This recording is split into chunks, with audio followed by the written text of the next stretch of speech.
de un rango oscuro y poderoso. Bueno, Buenos días, buenos días. en el video anterior les conté que los diputados y otros simpatizantes del poder actual están huyendo de Ucrania. En particular, el exministro de Transporte Omelian, quien planeaba desarrollar el Hyperloop. Y ahora de repente él cuenta que se ha abierto un caso en su contra, por culpa de ese mismo Yermak, que ahora está en el centro de detención preventiva, por quien se ha fijado una fianza de 130, creo, millones de grivnas, esos son 3,2 millones de dólares, y supuestamente están juntando el dinero entre todos, pero hasta ahora no han podido reunirlo. Y aquí apareció el propio Omelian. Él dice que no es un evasor, que todo eso es una mentira, y que todo este caso en su contra lo inició Yermak. Esto es sumamente interesante y les recomiendo que vean todo este video hasta el final porque aquí habrá muchas cosas interesantes. Miren, la entrevista a este mismo Omelian la sigue haciendo el joven Lenin, se quitó los lentes, dejó el peinado como Coti Orozco y escuchemos lo que cuenta Omelian, que está entrecerrando los ojos con un solo audífono en la oreja. ¿Y cómo la obtuvo usted? Porque también hizo énfasis en eso en su publicación. Bueno, el asunto es que nunca la obtuve. Ajá, Omelian no recibió la notificación de sospecha, tal vez porque se fue de Ucrania a Inglaterra. Y, por ejemplo, la notificación llegó a una dirección en Ucrania, pero no llegó a Inglaterra. Tal vez por eso, pero Omelian dice que no la recibió. Bueno, en general sí, de hecho es correcto, pero legalmente no del todo. A quien le entregué a la DBR después de la herida, yo ya había sido dado de baja de las Fuerzas Armadas de Ucrania desde el año 2025. Esta es la herida de la que él habla. Les mostré su foto donde está sentado. En la noticia sobre la herida se decía que la bala le rompió el hueso. Ahí en 10 lugares y muestra, pero tiene la pierna vendada pues con una venda de 1 o 2 capas. En los comentarios muchas gracias a los especialistas que respondieron dicen que eso no se parece nada a un hueso roto. Ahí debería haber o un aparato de Ilizarov o un yeso. Pero seguro que no una venda de una sola capa. Pero Omelian sigue adelante, y por cierto, su peinado no ha cambiado desde el momento de la herida. Y en el momento de la herida su cabello estaba exactamente igual y él estaba afeitado exactamente igual, pero él nos cuenta que resistió heroicamente esta enfermedad. Lo que sé es que probablemente sea otra orden de Yermak. ¿Para qué necesita Yermak a algún exministro de transporte que desarrollaba el Hyperloop? Es absolutamente imposible de entender. Más aún, considerando que el propio Yermak está ahora en un centro de detención preventiva y este importante miembro de la comunidad ucraniana claramente no le sirve de nada, él tiene sus propios asuntos en este momento. Bueno, aparentemente Omelian tiene sus propias ideas y el joven Lenin lo mira por encima del hombro, lo observa y piensa, jaja, te atrapé. Nacionalmente, en mi opinión, ¿o acaso quería que yo estuviera en la misma celda del centro de detención preventiva? Nunca hubo una sola vez en la que yo abandonara la unidad militar sin permiso. Les recuerdo que se le acusa de que todo el tiempo utilizaba su tiempo de servicio, no el propio, sino el tiempo de servicio, para lograr algunos objetivos personales. Y además de todo, al comandante de toda esa unidad donde él servía y a quien debía obedecer, le contaba que otro comandante le había dicho que debía encargarse de alguna logística ahí. Bueno, en resumen, todo eso es mentira. En Setsnaklope, quien parece ser de origen ucraniano, él, el joven Lenin, hasta cerró los ojos pensando, sí, claro, pero Omelian no está de acuerdo con esa opinión. Es decir, esto sucedió exclusivamente con el consentimiento y permiso del comandante, debido a las necesidades militares que existen. Por supuesto. Bueno, en resumen, así está la cosa. Omelian no es culpable. Omelian no está bajo sospecha de ninguna manera. Por eso seguimos adelante.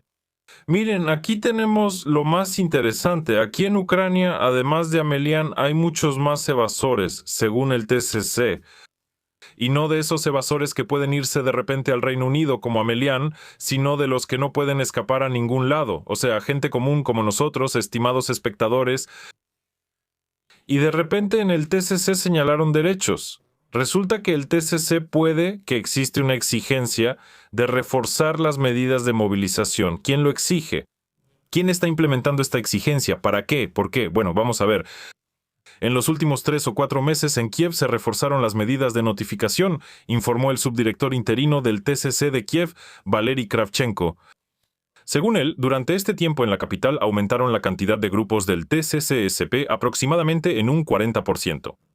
La notificación, les recuerdo, es cuando un hombre va caminando por la calle, al mismo tiempo pasa una camioneta, la camioneta le cierra el paso al hombre y de ella se bajan personas. 8 tipos fornidos, que no se llaman a sí mismos cazadores de personas, no, ellos se llaman veteranos de las Fuerzas Armadas de Ucrania, y lo golpean y lo meten en esa misma camioneta para golpearlo en la cara, quizá no una, sino 2 o 3 veces, bueno, en resumen, partirle la cara, y después actúan según sus propios criterios. Nos dicen que este tal Kravchenko informó que la TCC ahora realizará inspecciones en los departamentos, ya que la TCC tiene derecho a inspeccionar. Resulta que el transporte público, es decir, las combis, autobuses, trolebuses, tranvías, taxis, viviendas, locales y lugares de trabajo. Todo esto sucede porque hay requisitos para reforzar las actividades de movilización. Y tengo un video en el que esto se confirma, según entiendo. Este mismo Kravchenko le rinde cuentas a Goncharenko. Este es Kravchenko. De todos modos le llegará. La que fue adoptada y aprobada por el Gabinete de Ministros le da el derecho. Este mismo Kravchenko está hablando sobre la legislación. Revisar tanto el transporte público como los lugares públicos, los departamentos y los lugares de residencia. Y miren qué veterano, este veterano ves a personas así y piensas, bueno, él apenas salió del infierno de la guerra, del epicentro de alguna explosión nuclear táctica, pero un guerrero experimentado sale, corre directo al restaurante, se calma con una pinta de cerveza y con vareniki de cereza y luego se lanza a la Rada Suprema para defender sus derechos, los derechos de sus subordinados y los de la jerarquía. Los mismos flujos de fondos financieros que se utilizan para lanzar satélites extremadamente importantes para Ucrania. Bueno, Prítula no me dejará mentir. ¿Y el trabajo? Ah, trabajo. Ok, trabajo. Resulta que los del TCC están trabajando. Ok. ¿Ustedes revisan sus departamentos, sus lugares de residencia? No revisamos, solo hacemos visitas para notificar. ¿Qué hay en mi nombre para ti?, pregunta ese tal Kravchenko. O sea, aquí claramente hay una distorsión de conceptos. Y él se resiste, dice, no irrumpimos en las camas, quería decir en los departamentos, no irrumpimos en los departamentos y casas de ciudadanos pacíficos. Para busificarlos, irrumpimos para avisarles que deben hacer esto o aquello o esto. Bueno, y para ayudarles a entender el sentido del aviso, simplemente los busificamos. Simplemente dijimos que revisamos los departamentos y lugares de residencia. Nosotros realizamos visitas para notificar, no revisamos, sino que realizamos rondas. Sí, si llamas, por ejemplo, al asesinato una caricia en la cabeza, eso lo cambia todo. El cambiar los conceptos lo cambia absolutamente todo de inmediato, y Kravchenko no lo sabe, o mejor dicho, lo sabe mejor que nadie. Por cierto, Goncharenko entrevistó recientemente a Berlinskaya, esa reina de los drones que siempre lanza drones que resultan ser invisibles. Y él le pregunta, ¿y quién tiene la culpa de que en 2022 Ucrania estuviera desprevenida ante el ataque de Rusia? Y la reina de los drones de inmediato se le fue encima como un halcón, o un milano, o un halcón peregrino, o un águila real a ese mismo Goncharenko y le dijo, tú tienes la culpa. Él dice, ¿y quién más aparte de mí? Y ella, pues no sé. Bueno, así fue como terminó todo.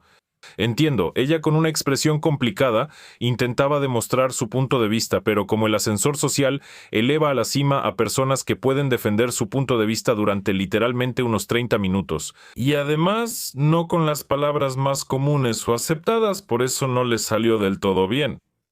En fin, está bien, ¿qué tenemos sobre los TCC? Según este tal Kravchenko, el año pasado se disolvieron las compañías de guardia en los centros territoriales de reclutamiento. Y sobre su base se creó un pelotón de guardia y un pelotón de notificación. Ahora, el número de efectivos del pelotón de notificación ha aumentado. Pues imagínate, la cantidad de cazadores de personas aumentó en un 40%. ¿Qué deben pensar las personas que están ahora en el frente? Pues en un 40%... En algún lugar reclutaron a unos matones que andan por las calles de ciudades pacíficas y capturan a civiles en sus redes, por así decirlo. ¿Qué deben pensar los militares? Por cierto, tengo un video muy interesante de un militar que habla sobre lo que deben sentir nuevamente los militares cuando les dicen que deben usar el idioma ucraniano y portar armas. Yo, como persona que domina tanto el ucraniano como el ruso por igual, aquí surge un caso interesante. Resulta que están tratando de obligar a alguien a hablar en uno de los idiomas de los que hablo, Y aquí veamos quién y qué está diciendo aquí. Y el idioma ruso, pero él no quiere, pues simplemente no quiere. Cambien de idioma, pues él no quiere, y él es un héroe. Y conozco a varios así, no uno, ni dos, ni tres, ¿entienden? Pero él no quiere. Y dice un militar, según entiendo, un oficial que conoce a más de una, dos o tres personas que hablan ruso, pero que al mismo tiempo son héroes de las Fuerzas Armadas de Ucrania. Simplemente no quieren. ¿Qué hacer con ellos? ¿Meterlos a la cárcel? Vamos a ver. ¿Qué le van a hacer? Lo van a reprobar, no como creen. Entonces, ¿qué? Adiós, ¿pero qué les pasa? Estoy seguro, más que seguro, de que esta periodista que habla con él, literalmente hace unos días, por ejemplo, hablaba con alguna Nitsoy o alguna otra, o Fedina, que anda cantando por el extranjero, la diputada Cuña, eso es, y que exige castigo para los ucranianos que no hablan en ucraniano, o que hablan pero no como debe ser, o no hablan pero tampoco como debe ser. Bueno, en fin, así es. Oh, entonces hay que imponer una moratoria sobre este tema. 5 años. Estoy totalmente de acuerdo, y no por 5 años, sino decir de una vez, si hablas algún idioma de los aborígenes australianos, habla. Si hablas el idioma de Pushkin, o sea, ruso, naturalmente habla. En el idioma ucraniano de Iván Franko, el de Poltava, disculpen, esa variante, y no esa invención polaca que ahora está de moda. Con todo respeto al polaco, el idioma polaco también es bonito. El idioma polaco es hermoso, pero no debería influir en el idioma ucraniano. ¿Por qué y para qué ahora la gente de las regiones occidentales dice, ahora vamos en bicicleta, nos pondremos los zapatos, vamos a preparar esa sopa y la buena ama de casa nos va a recibir? Bueno, si los hablantes de ucraniano entendieron de qué hablo, eso es maravilloso. Si no entendieron, pues eso es más o menos lo que se usa. Y ahí está la foto con esa ama de casa, la sopa, los zapatos y la bicicleta. En general se va a usar de la mejor manera posible. Luego, además del verdadero militar, aparece este personaje. Barbón en el coche, como de costumbre. Esperen un momento, déjenme encender mi equipo. Aquí está el equipo. ¿Y dónde está? Aquí. Bien, y lo más interesante es que no mira ni a la cámara ni al periodista. Él mira hacia algún lado así, evitando cualquier contacto visual. La verdad, yo percibo esta señal no verbal como una incapacidad para controlar la situación, como una falta de confianza en sí mismo. Pero aquí tenemos 39 segundos completos de este relato sobre qué hacer con los evasores del servicio militar. Veo historias en la red sobre... Miren, él está mirando hacia algún lado, tal vez está leyendo lo que le enviaron, o sea, perfectamente le pudieron haber enviado un documento formulado por ChatGPT sobre lo que tiene que decir. Y por ejemplo, él puso el teléfono así, de esta manera. Y miren, aquí tengo la cámara, ahora mismo los estoy mirando a ustedes, pero aquí en la esquina superior izquierda estoy mirando y leyendo un texto enorme. Tal vez él quería decir algo, no sé. Él tiene autismo, bueno, me refiero a cómo se llama, astigmatismo, ese problema de la vista. Bueno, en fin, él lo está leyendo de algún lado. sobre la reforma del TCC, de los mecanismos efectivos de restricción de derechos y libertades, Bueno, claramente está leyendo, miren, está recorriendo el texto con la mirada así. sobre y también con el trabajo de la política informativa, porque sin restricción de derechos Él todo el tiempo va de izquierda a derecha, de izquierda a derecha, de izquierda a derecha. no podremos irnos al ejército. Aquí ni siquiera importa tanto lo que dice sobre los evasores, porque él junto con Omolian creo que pronto estará en el Reino Unido. ¿Cuánto? Bueno, eso de que lo está leyendo de algún lado, pero hombre, tienes 39 segundos. Entiendo que no en todas las familias hay genios, pero puedes memorizar 39 segundos de texto. Bueno, si no en una hora, entonces con habilidades mentales especiales, si haces trabajar el cerebro, pues en una semana. Pero aprende tu texto, no lo leas, mira a la cámara y haz algún tipo de gesto.